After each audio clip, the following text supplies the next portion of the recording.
The server room hummed, a low pulse that vibrated through Eli's bones as he stared at the screen, his code unraveling like a confession. He'd built this network every line, every node, every safeguard, and now they thought they could erase him. By dawn, they'd know he wasn't just the quiet gay engineer they'd underestimated. Eli Harper, 27, had always been the odd one out at Next Tech, a rising star in San Francisco's cutthroat tech scene.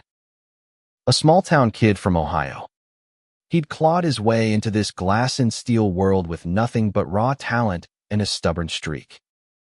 His latest project, a revolutionary AI-driven network security system called Aegis, was his masterpiece. It could predict and neutralize cyber threats faster than anything on the market. But to the suits upstairs, Eli was invisible worse. He was expendable. The trouble started 6 months ago. Eli's team, a clique of Ivy League bros led by Connor Blake, had taken one look at him. Flannel shirt, slight lisp, rainbow pin tucked discreetly on his laptop bag, and decided he didn't belong. They'd whisper faggot behind his back, snicker when he pitched ideas in meetings. Connor, with his polished charisma and frat boy grin, was the worst. He'd steal Eli's concepts, repackage them as his own, and bask in the applause. Eli let it slide, burying his anger in code. Aegis was his revenge, his proof. But last night, everything changed. Eli overheard Connor in the break room, bragging to the VP, Meredith Klein, about his breakthrough with Aegis. "We'll roll it out next quarter," Connor said, his voice dripping with smug certainty. "Harper's just a coder. He's got no vision." Meredith nodded, her eyes cold. They were cutting Eli out, stealing his design, his future. Eli's hands trembled as he typed, the server room's chill sinking into his skin. He wasn't just a coder. He controlled the network. Every firewall, every backdoor, every pulse of data answered to him. If they wanted to play dirty, he'd show them what dirty looked like. He leaned back, the glow of the monitor casting shadows across his face.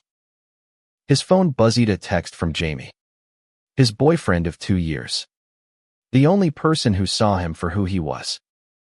"You okay? Late again?" Eli smiled faintly.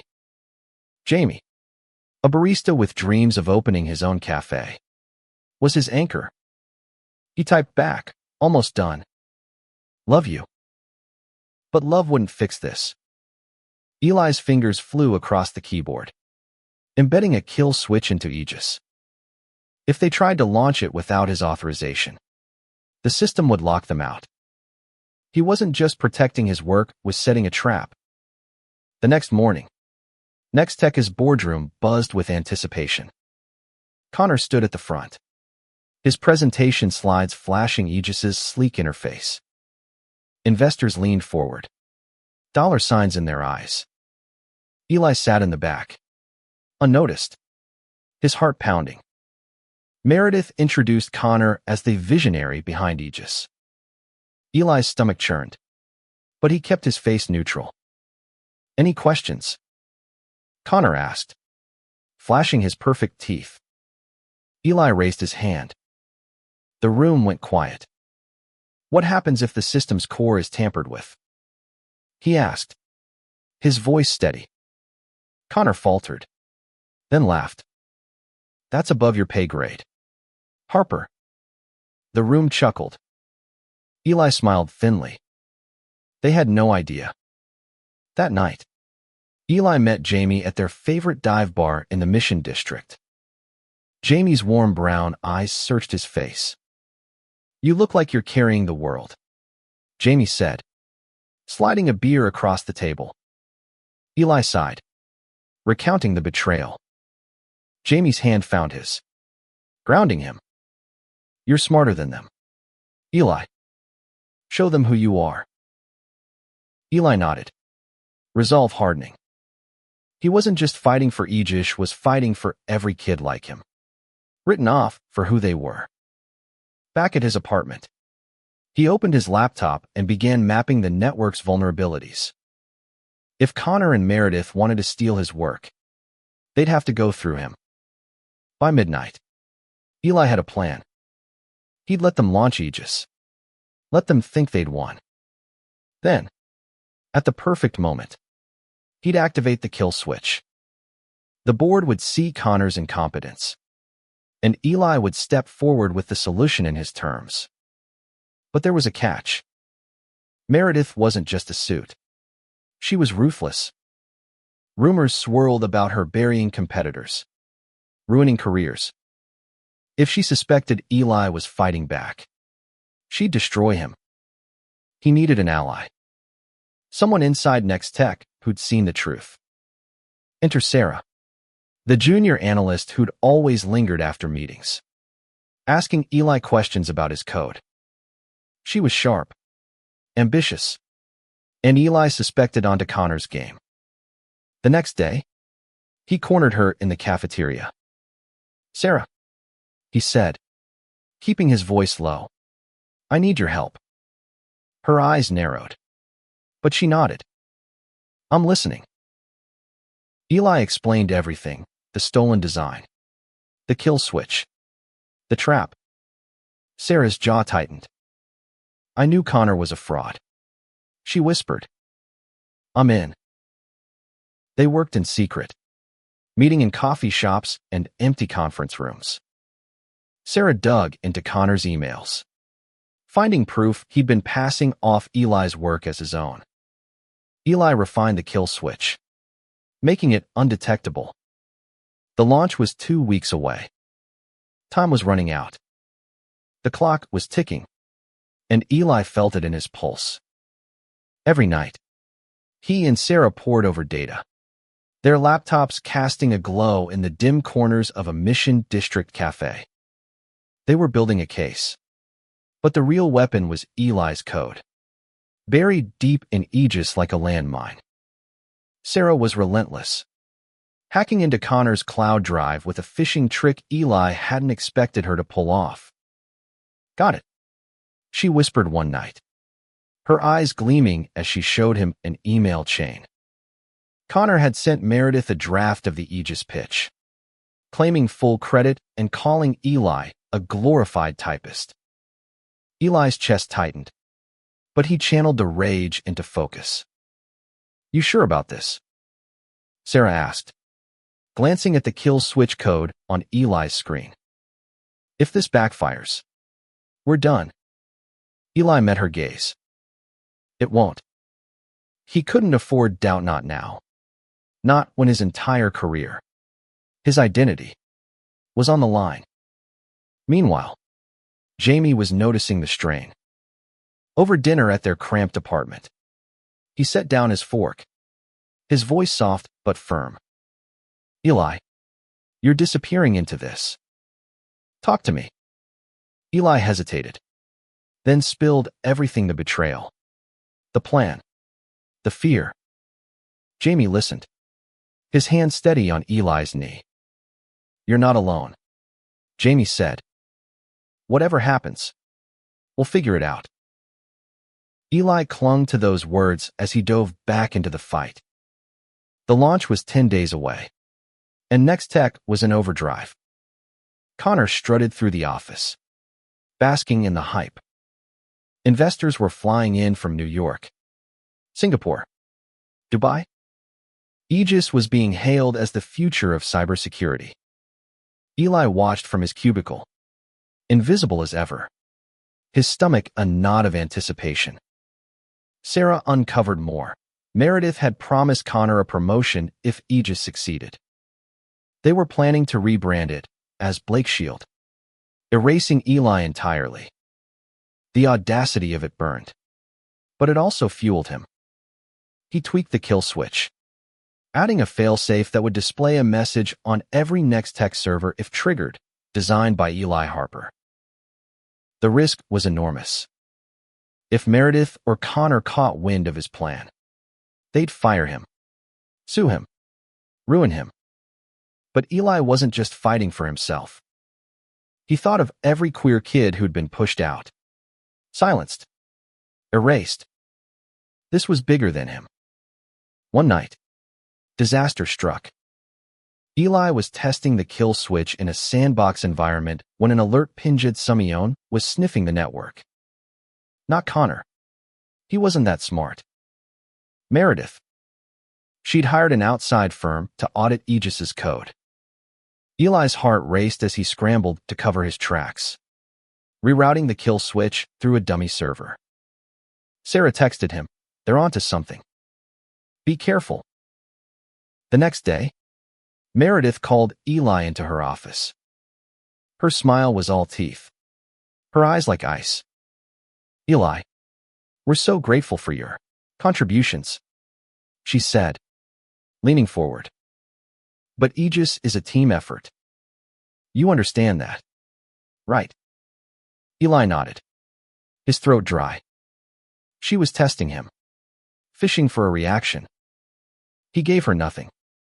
Back at his desk, he found a post-it note stuck to his monitor. "Watch your back." No signature, but the sharp handwriting screamed Connor. Eli's hands shook as he crumpled it. They were closing in. He met Sarah at a park that evening, the San Francisco fog curling around them. "We need to move faster," she said, handing him a USB drive. "I copied Meredith's project files. There's a timeline theory pushing the launch up by 3 days." Eli's stomach dropped. 3 days. He hadn't finished securing the kill switch, and the audit team was breathing down his neck. He needed to outmaneuver them, and fast. Back home, Jamie was waiting, his face etched with worry. "Eli, this is getting dangerous," he said. "What if they don't just fire you? What if they won't?" Eli cut in, though his voice wavered. He pulled Jamie close, drawing strength from his warmth. "I'm not letting them win." That night, Eli and Sarah worked until dawn. They planted decoys in the code, false trails to throw off the auditors. Eli's eyes burned from staring at the screen, but he couldn't stop. The launch was now a week away, and the trap had to be perfect. By Friday, the office was electric. Connor was rehearsing his speech, charming the interns, while Meredith schmoozed with investors. Eli kept his head down, but his mind was racing. He'd found a new angle, the network's admin privileges.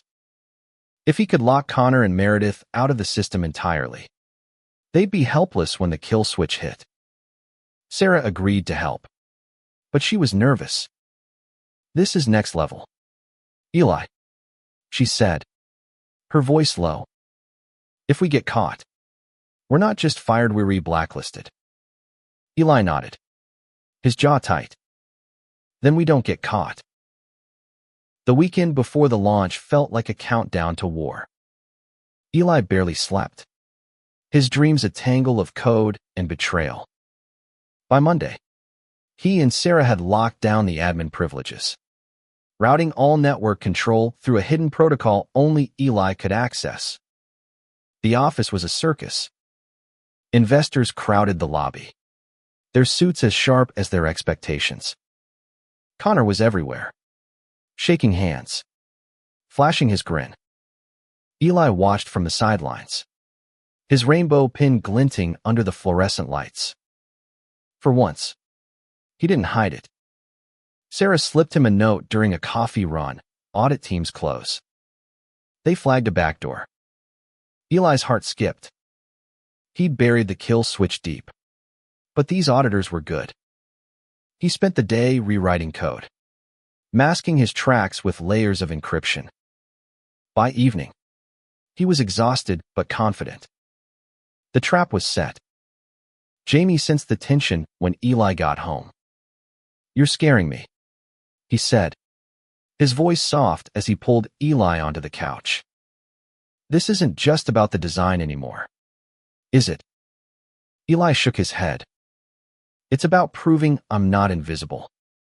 Jamie's eyes softened, but worry lingered. Just come back to me. Okay. Tuesday. The launch was 2 days away. Eli overheard Connor in a meeting, boasting about his system to a group of engineers. Harper's just a cog, he said, laughing. We don't need him. Eli's blood boiled, but he stayed silent, channeling his anger into the final touches on the kill switch. That night, Sarah called him in a panic. They're auditing the admin logs, she said. Meredith's pushing hard. She knows something's up. Eli's mind raced. If they found the protocol, the whole plan would collapse. He spent hours rerouting access through a proxy, his fingers shaking as the clock ticked past midnight. Wednesday morning. The office was chaos. The launch was tomorrow, and Next Tech was pulling out all the stops. A massive demo was planned in the boardroom, with live feeds to investors worldwide. Eli and Sarah exchanged a glance across the cubicles. This was it. Meredith cornered Eli at lunch. You've been quiet, she said, her tone laced with suspicion. Everything okay with Aegis? Eli forced a smile. Just doing my job. Her eyes lingered, but she walked away. Eli exhaled, his pulse hammering. That afternoon, Connor made a fatal mistake. During a dry run of the demo, he logged into the system using his own credentials Eli had secretly downgraded. When Connor's access failed, he laughed it off, blaming a glitch. Eli's lips twitched. The trap was working. Sarah met him in the server room that night, her face pale. They're bringing in a new auditor tomorrow, she said. Some hotshot from MIT. If they find the kill switch, Eli nodded, his jaw tight. Then we make sure they don't. They worked through the night, Eli tweaking the system while Sarah monitored the audit logs. By 4 a.m., they'd hidden the kill switch behind a firewall so complex it would take weeks to crack. Eli leaned back, exhaustion burning his eyes. We did it, he whispered. Sarah grinned, but it was shaky. Let's hope it's enough. At home, Jamie was awake, waiting. You look like hell, he said, pulling Eli into a hug. Eli laughed. The sound raw. Feels like it. Jamie cupped his face. Whatever happens tomorrow, you're enough. You hear me? Eli nodded, tears stinging his eyes. For the first time, he felt like he could do this. The launch day dawned bright and brutal. Eli arrived early, his stomach churning. The boardroom was packed investors, engineers, press. Connor stood at the podium, his slides ready. Meredith watched from the front row, her face unreadable. Eli sat in the back, his laptop open, fingers hovering over the kill switch. The demo began. Connor clicked through the interface, Aegis humming flawlessly. The room applauded. Eli's heart pounded. He waited, watching Connor's every move. Then, it happened. Connor tried to access a restricted module. The screen froze. A murmur rippled through the room. Eli's finger hovered over the enter key. One press, and the kill switch would activate. One press, and they'd know who he was. The boardroom held its breath as the screen flickered, Connor's confident grin faltering. Just a hiccup, he said, clicking frantically. Eli's pulse thundered in his ears, his fingers steady over the key. Now or never. He pressed it. The screen went black, then lit up with a single line in bold white text, designed by Eli Harper. Gasps echoed. Connor's face drained of color. Meredith shot to her feet, her eyes locking onto Eli in the back. He met her gaze, unflinching. The room erupted. Investors whispered. Engineers exchanged glances. And the press scribbled furiously. Connor stammered. This is a mistake. But the system was locked. Every screen displaying Eli's name. Sarah, seated near the front, gave Eli a subtle nod. They'd done it. Meredith stormed to the podium, her voice sharp. Fix this. Connor. Now. But Connor was helpless. His admin access revoked by Eli's protocol. The investors' murmurs grew louder, their confidence crumbling. Eli stood, his voice calm but firm. I can fix it. All eyes turned to him. Meredith's jaw tightened. But she had no choice. Do it. She snapped. Eli walked to the front, his rainbow pin catching the light. He logged in with his master credentials, the system springing to life. The room watched in stunned silence as he navigated Aegis with ease, restoring access while keeping the kill switch active. This is my design, Eli said, addressing the room. I built Aegis. Every line of code, every safeguard. They tried to take it from me. He gestured at Connor, whose face was a mask of panic. But they forgot who controls the network. The investors leaned forward, intrigued. One, a sharp-eyed woman from Singapore, spoke up. You're saying you created this alone? Eli nodded. With some help from a friend.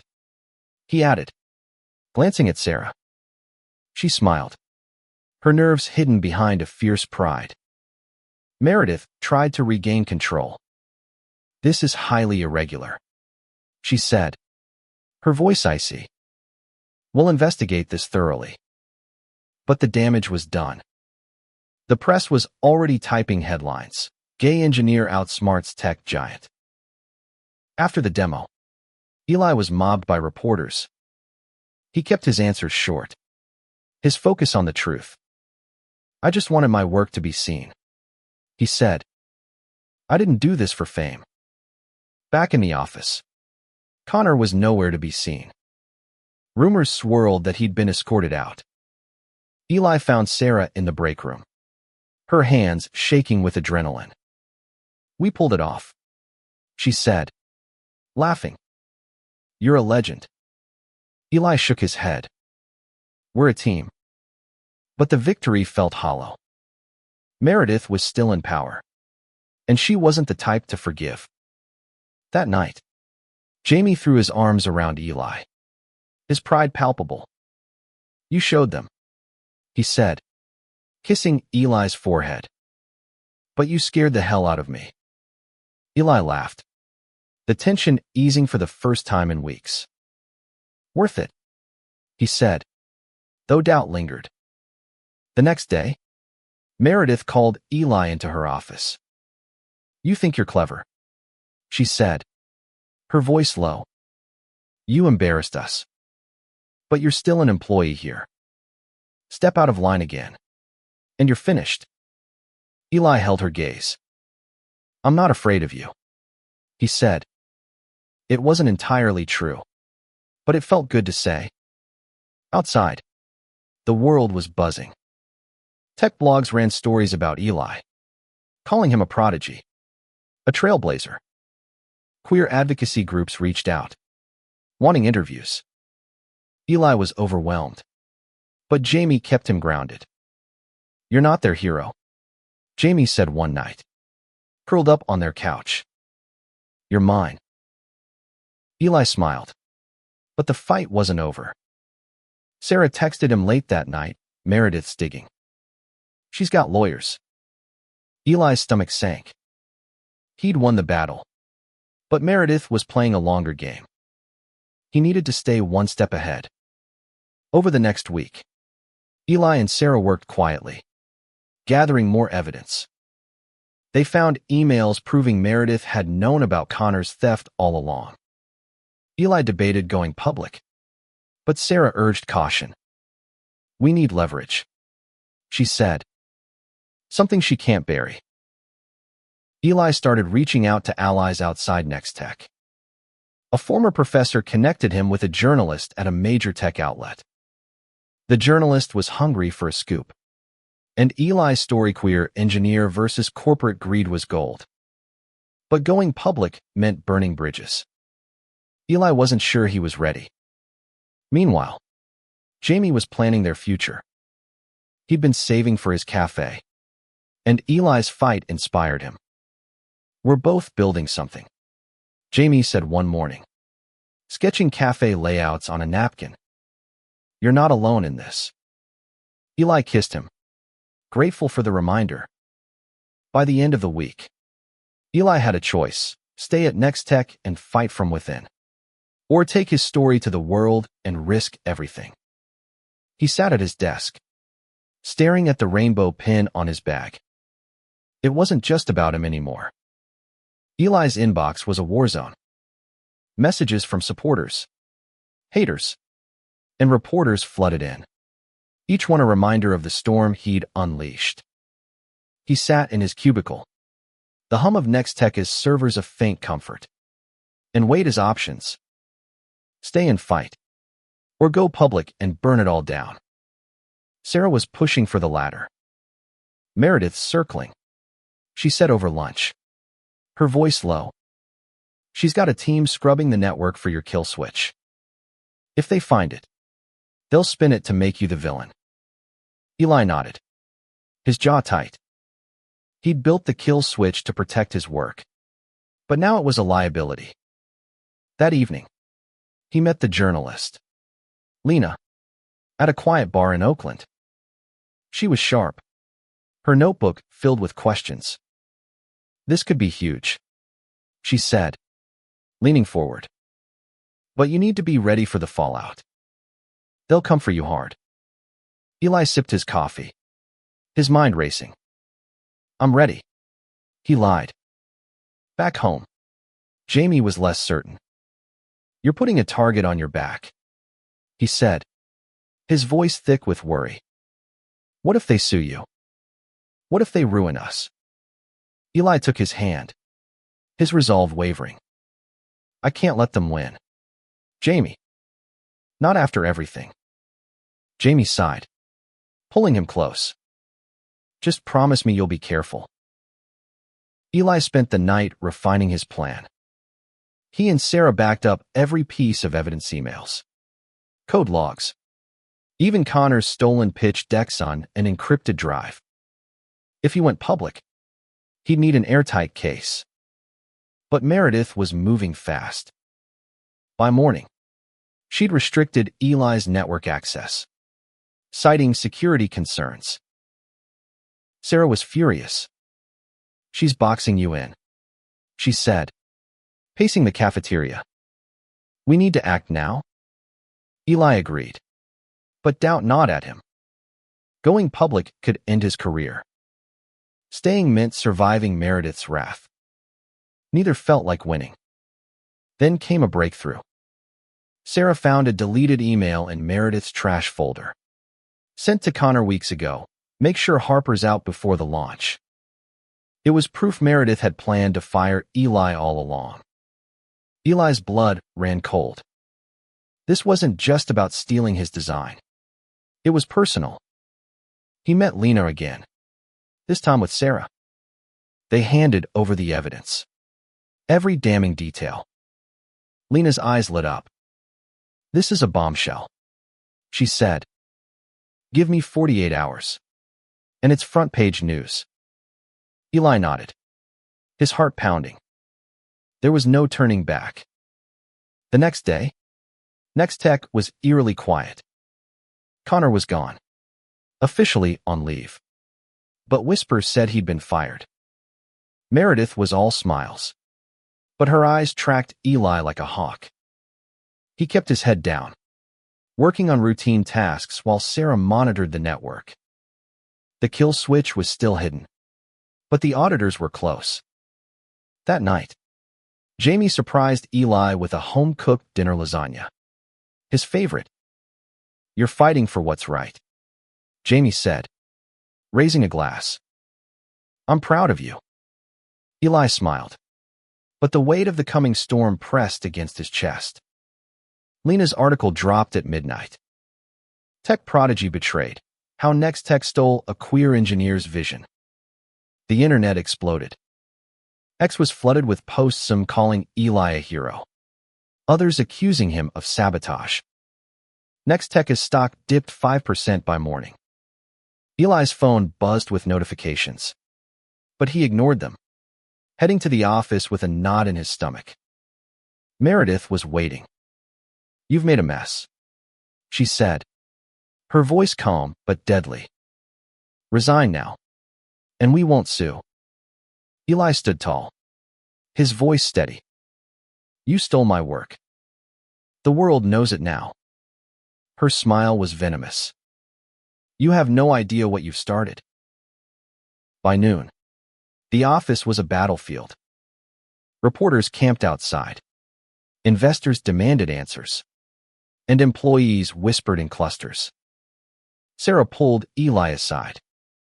"They're suspending you," she said. "Pending investigation." Eli nodded, expecting it. He'd planned for this. He handed Sarah a USB drive. "If anything happens to me, release this," he said. It contained a second kill switch, one that would crash Nextech's entire network if triggered. Sarah's eyes widened, but she took it. "Be careful, Eli." At home, Jamie was glued to the news, his face pale. "This is bigger than we thought," he said.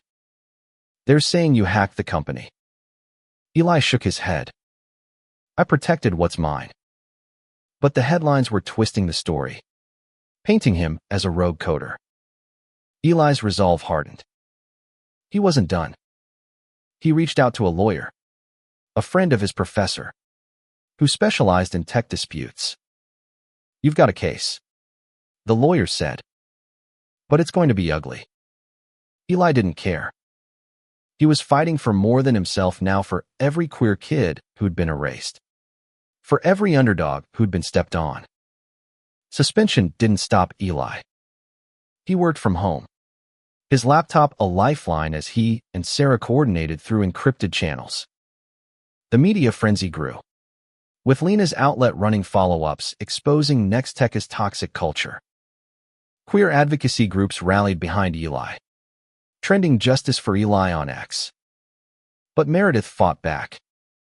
Nextech issued a statement calling Eli's actions unprofessional and potentially illegal. They hired a PR firm to spin the narrative, painting Eli as a disgruntled employee. Anonymous accounts on X started smearing him, digging up old photos, mocking his identity. Eli ignored the noise, but Jamie couldn't. "They're attacking you," Jamie said, his voice breaking as he scrolled through the hate. Eli took his hand. "Let them. It means we're hitting a nerve." But the vitriol stung, and Eli felt the weight of being a public figure, a queer one. At the tin, a world quick to judge. Sarah was his rock at Nextech. She fed him intel.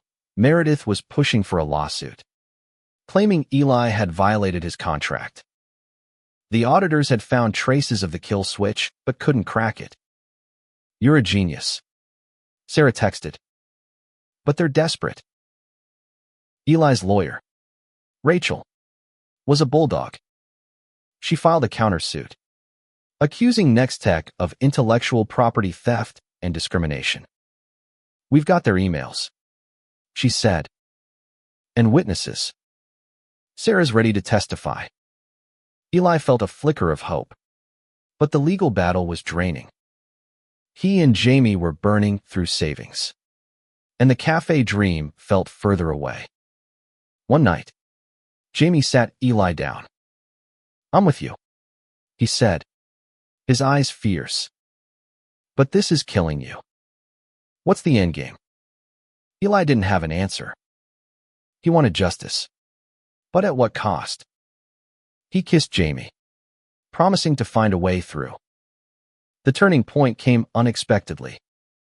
A whistleblower from Nextech's finance team contacted Lena, revealing Meredith had funneled company funds to silence a previous engineer who'd threatened to expose similar theft. The story broke, and Nextech's board called an emergency meeting. Meredith was on the ropes. Eli saw his chance. He and Sarah crafted a final move, a public demo of Aegis, hosted independently, to prove its brilliance and his ownership. They rented a small venue in San Francisco, inviting journalists, investors, and tech enthusiasts.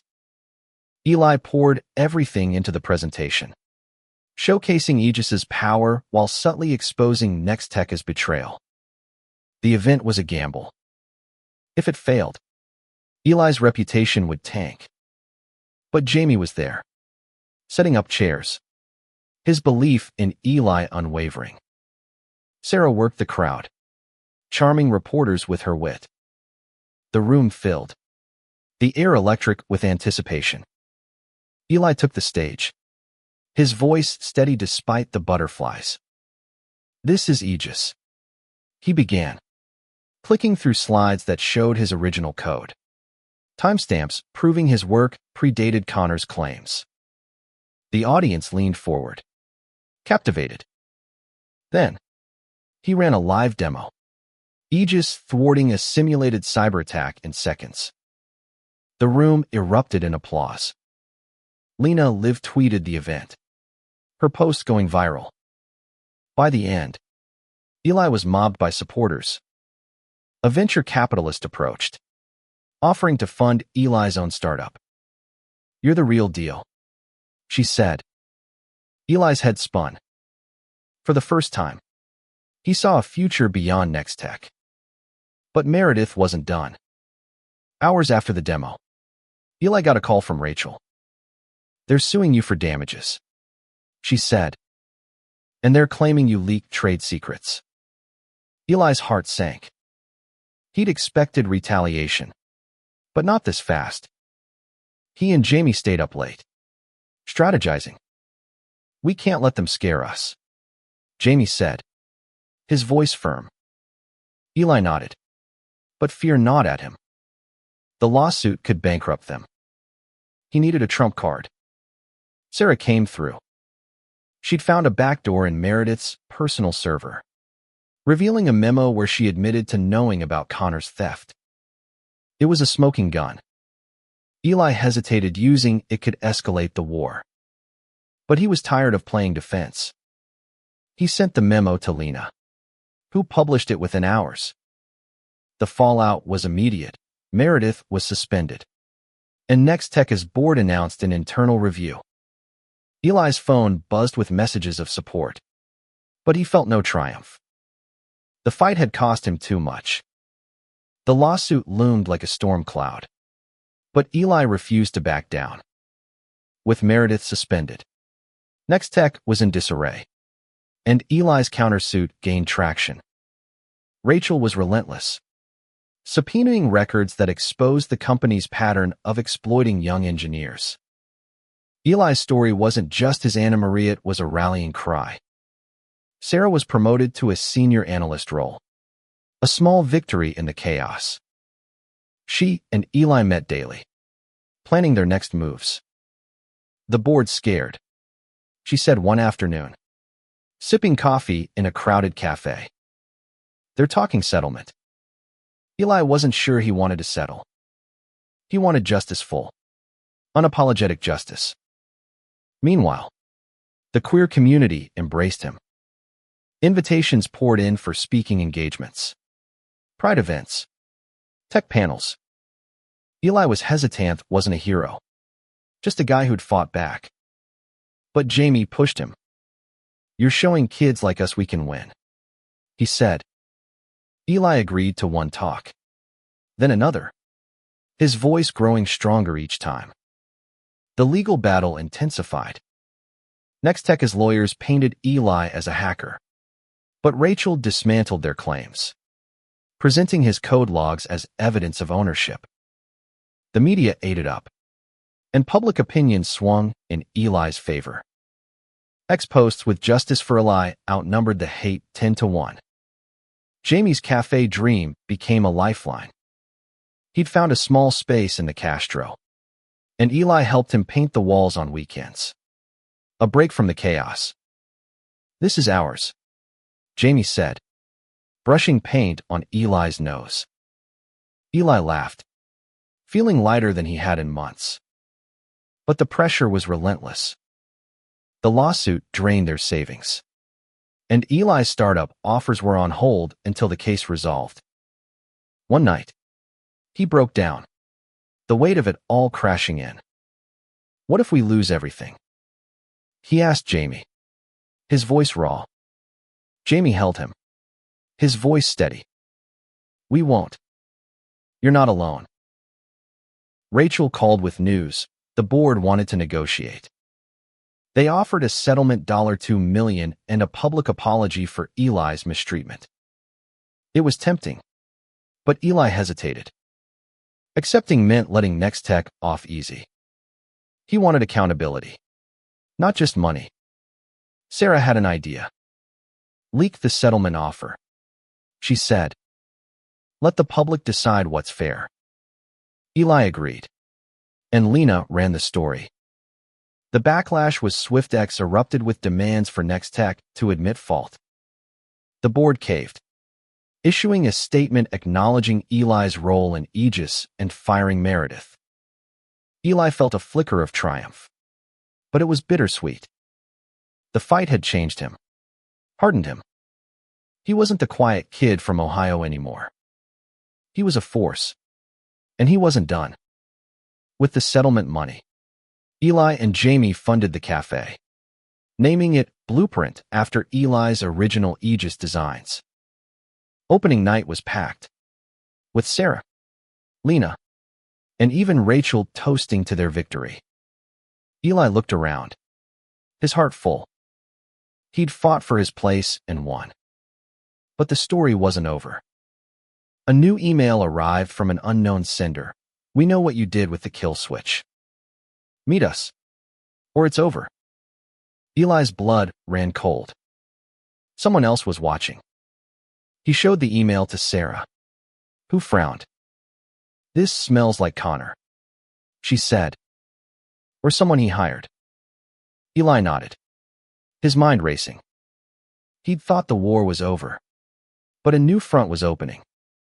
He met Jamie's eyes across the cafe, his anchor in the storm. "We'll handle it," Jamie said, squeezing his hand. Eli nodded, resolve hardening. He'd built Aegis, outsmarted Nextech, and faced down Meredith. Whatever came next, he was ready. The email haunted Eli, its threat looping in his mind as Blueprint buzzed with customers. He and Sarah traced the sender, but the trail led to a burner account. "It's Connor," Sarah insisted, her voice low over coffee. "He's bitter and broke." Eli wasn't so sure. This felt bigger, more calculated. He hired a private investigator, using part of the settlement to fund it.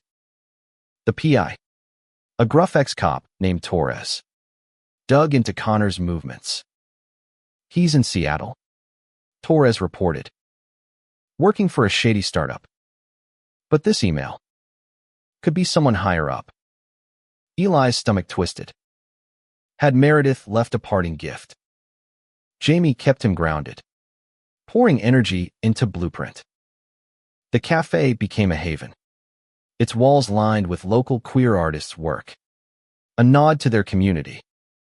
Eli helped behind the counter on weekends, finding peace in the routine. But the threat lingered, a shadow over their victory. Rachel pushed the countersuit forward, securing depositions from former Nextech employees who'd seen Connor's theft firsthand. Their testimony strengthened Eli's case, but the new threat shifted his focus. He and Sarah rebuilt Aegis's security, ensuring no one could exploit it. One night, Torres called. "Found your guy?" he said. "Not Connor. It's Klein Meredith's brother, ex-CIO at a rival firm." Eli's heart sank. Meredith had been the puppet master, but her brother, David, was the real threat. He'd been feeding her intel, and now he wanted revenge. Eli met David in a neutral location, a quiet diner in Oakland.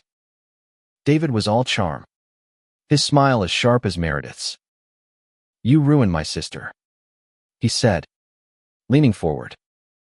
"Hand over Aegis, or I leak the kill switch to the feds."